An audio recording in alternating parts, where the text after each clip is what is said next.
سنو، حضرت سالبہ بن عبدالرحمن میرے کریم محبوب علیہ السلام کے صحابی ہیں، غریب ہیں. غربت بڑی اعلیٰ چیز ہے. ہاں ہاں، غریبی بڑی نعمت ہے، یہ آزمائش ہے، اس میں کوئی شک نہیں. لیکن قیامت والا دن پتہ چلے گا جب غریب چھلانگ لگا کے جنت میں داخل ہو جائیں گے. اور امیر تو کھڑے ہیں نا. میرے نبی پاک نے حضرت عبدالرحمن بن عوف کو، حضور صبح صبح اٹھے تو نبی پاک کی آنکھوں میں آنسو تھے. فرمایا میرے عبدالرحمن بن عوف کو بلاؤ. حضرت عبدالرحمن بن عوف آئے تو حضور نے سینے سے لگا لیا. نبی پاک کھول کے روئے. یا رسول اللہ، حضور کیا ہوا؟ فرمایا عبدالرحمن رات میں نے خواب دیکھی ہے، سارے جنت میں چلے گئے، تو پیچھے رہ گیا. تو پیچھے رہ گیا. میں کھڑا تیرا انتظار کرتا رہا، میں تیرے بغیر جا نہیں سکتا تھا. پھر تو آیا ہے تو تیرا سارا وجود پسینے سے بھیگا ہوا تھا. حضرت عبدالرحمن بن عوف تڑپ کے روئے، قدموں پہ سر رہا. حضور میری غلطی. فرمایا یار تیرے پاس مال بڑا ہے، تجھے حساب دیتے دیتے لیٹ ہو گئی. تیرے بیگ کھل گئے، تجھے حساب دینا پڑ گیا، تو لیٹ ہو گیا، میں پریشان ہو گیا. حضرت عبدالرحمن ابن عوف نے 100 گھوڑا مال اوپر رکھ کے حضرت عبدالرحمن نے حضور کی بارگاہ میں پیش کیا. کہا یا رسول اللہ یہ. اور پتہ ہے ایک دن کیا ہوا؟ ایک دن سرکار کے وصال ظاہری کے بعد حضرت عبدالرحمن ابن عوف نبی پاک کے گھر کے دروازے کے باہر آ کے بیٹھ گئے اور یوں سر کو پکڑا ہوا ہے، رو رہے ہیں. حضرت ام سلمہ حضور کی زوجہ باہر آئیں. کہا بیٹا عبدالرحمن کیا ہوا؟ جب پوچھا کیا ہوا تو اور کھول کے روئے. کہا کیوں روتا ہے؟ کہا اماں جی جب تک میرے محبوب حیات ظاہری میں تھے مجھے بتاتے تھے یہ مال نہ کما، یہ کم. میں حضور سے بات کرتا تھا تو حضور روک دیتے تھے. اب مجھے ظاہراً بتانے والا کوئی نہیں، مال کے ڈھیر لگ گئے ہیں. آج حساب کرنے بیٹھا ہوں تو حساب نہیں ہو رہا. سوچتا ہوں اگر میں پھنس گیا تو مجھے کون اس سے بچائے گا؟ آپ محبوب کی زوجہ ہیں، میری ماں ہیں، میں آپ کے پاس آیا ہوں. اماں جی مجھے بتائیں میں کیا کروں؟ تو حضرت ام سلمہ بھی رو پڑی، کہنے لگے محبوب تھے، میں کہاں ان کی ترجمانی کر سکتی ہوں، میں نبی پاک کی ترجمانی کیسے کروں؟ کہا اماں جی خدا واسطے مجھے کوئی حکم دے دیں، مجھے لگتا ہے عبدالرحمن برباد ہو جائے گا، ہلاک ہو جائے گا، خدا را مجھے کچھ بتا دیں. اتنا سارا مال ہے، میں کہاں اس کا حساب دوں گا؟ مہربانی فرمائیں، یہ تجارتیں میرے گلے پڑ رہی ہیں. حضرت ام سلمہ کی جب منت کی تو فرمانے لگی جا بیٹے آدھا خیرات کر دے. کتنا؟ 2.5% نہیں، کتنے فیصد ہے؟ 50%، 50%. حضرت عبدالرحمن ابن عوف گئے اور 50% خیرات کر کے کہنے لگے اماں میں نے 50% دے دیے، میں بچ جاؤں گا نا، میں بچ جاؤں گا، میں دے آیا ہوں آدھا. تو حضرت ام سلمہ فرمانے لگی میں نبی پاک کی بارگاہ میں سفارش کروں گی تیری، اور نبی پاک اللہ کی بارگاہ پہ سفارش کرے صلی اللہ علیہ وسلم. حضرت سالبہ بن عبدالرحمن، حضور دعا کر دیں، غریبی ہے. میرے نبی پاک نے فرمایا تجھی اس حال میں ہے بہتر ہے. کرتے ہیں حضور نہیں دعا کر دیں. فرمایا تجھی اس حال میں ہے. تیسری دفعہ پھر آ گئے، حضور نے دعا کر دی. 4 بکریاں تھیں، چند مہینے گزرے، کچھ تجارت شروع کی، چھوٹے موٹا لین دین شروع کیا تو 40 ہو گئیں.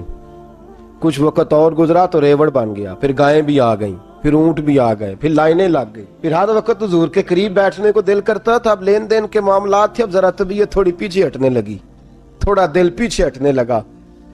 پہلے 5 نمازیں مسجد میں، پھر زور اثر کی چھٹی. میری طرف دیکھو اور دیکھو میں کیا عرض کر رہا ہوں. پھر زور اثر گئی، پھر کچھ وقت گزرا تو مغرب بھی گئی، پھر اتنی بڑی حویلی کوئی نہیں. پھر باہر جا کے مدینے سے ڈیرا لگا لیا، جمعے کے جمعے آتے. زکوٰۃ کا حکم آ گیا 2 ہجری میں. حضرت ابو ہریرہ رضی اللہ تعالیٰ عنہ امیر زکوٰۃ مقرر ہوئے. 5 اونٹوں پر 1 بکری، یہ زکوٰۃ ٹھہری. اب جب گئے نا اونٹ گنے اور بکریاں گننے لگے، اوہو 1 کروڑ پہ 2.5 لاکھ کس نے دیا تھا؟ دعا کس نے فرمائی؟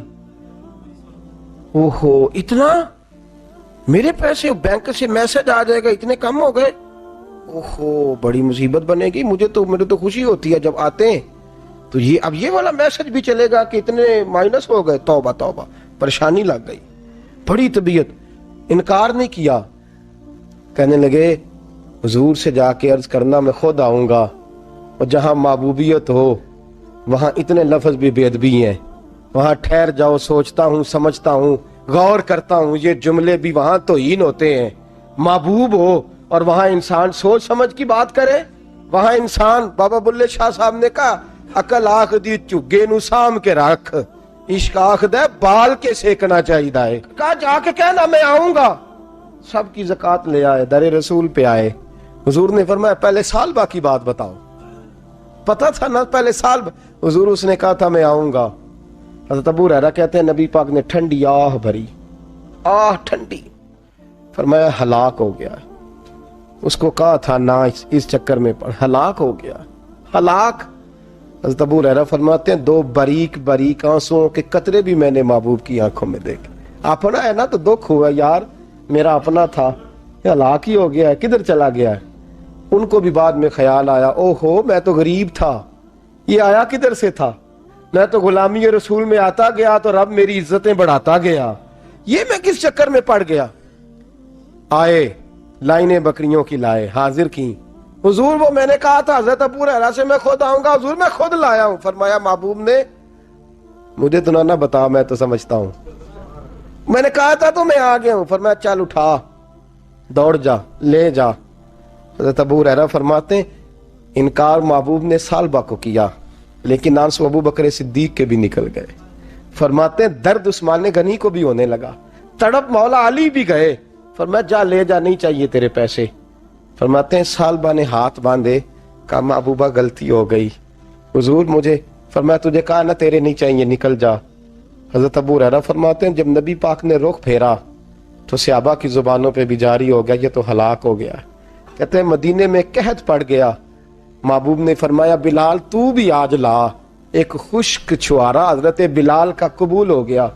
لیکن سالبہ لائنیں لگی یا مال کی، فرمایا جا لے جا، تیرا قبول نہیں ہے۔ فرماتے ہیں تڑپتے رہے ساری زندگی اور مال کو دیکھ دیکھ کے آہیں بھرتے رہے، لیکن کریم نے اس تجارت کو قبول۔ حضرت ابو بکر صدیق کے پاس آئے، سرکار کے وصال، حضور قبول فرما لیں۔ فرمایا ساری دنیا کا قبول ہے، جس کا میرے نبی نے قبول نہیں فرمایا میں کیسے قبول کر لوں۔ حضرت عمر فاروق کے پاس آئے، فرمایا نہ تیرا قبول نہیں۔ حضرت عثمان کے زمانے میں وصال ہو گیا۔ عزیز یاد رکھ، تجارت وہ والی کر جو تجھے نجات دے، اس چکر میں نہ پڑ جا جو تجھے الجھا دے، جو تجھے الجھا دے۔ قرآن مجید کی آیت آئی اقترب للناس حسابہم وہم فی غفلۃ معرضون، لوگوں کا حساب قریب آ گیا ہے اور وہ ابھی بھی غفلت میں پڑے ہیں، ابھی بھی 2 کے 4 اور 4 کے 10 کر رہے ہیں، حساب کا وقت قریب آ گیا۔ حضرت انس آئے مسجد سے، ایک صحابی مکان بنا رہے تھے، جھونپڑی تعمیر کر رہے تھے۔ حضرت انس کو پریشان دیکھا، کہنے لگے انس خیر تو ہے، کوئی نئی آیت تو نہیں آئی؟ تو جناب انس کہنے لگے آیت تو آ گئی ہے، رب نے کہہ دیا کہ حساب قریب آ گیا، تیاری کر لو۔ جھونپڑی بنا رہے ہیں، محل نہیں، جھونپڑی بنا رہے تھے، ابھی دیوار کچی مکمل نہیں ہوئی تھی، ہاتھ جھاڑ دیے صحابی نے۔ ادھر رخ پھیرا تو حضرت انس کہنے لگے کہاں جا رہے ہو؟ کہنے لگے بھئی میں حساب نہیں دے سکتا، میں مصطفیٰ کے پاس جا رہا ہوں، میں نے نہیں دیوار بنانی، بس بھئی میری اس دوڑ سے بس میں کوئی نہیں حساب دے سکتا، میں کمزور ہوں۔ میرے رسول کائنات صلی اللہ تعالی علیہ وسلم نے، میرے دوستو تجارت کرو لیکن اس کو عبادت سمجھ کے کرو۔ اگر تمہیں چوک وہاں دکان پہ بیٹھے خدا بھول جاتا ہے اور سودا کرتے وقت رب رسول کی باتیں تمہیں بھول جاتی ہیں، تو پھر تو تم وانتم موردون میں ہو، پھر تو تم غافل ہو۔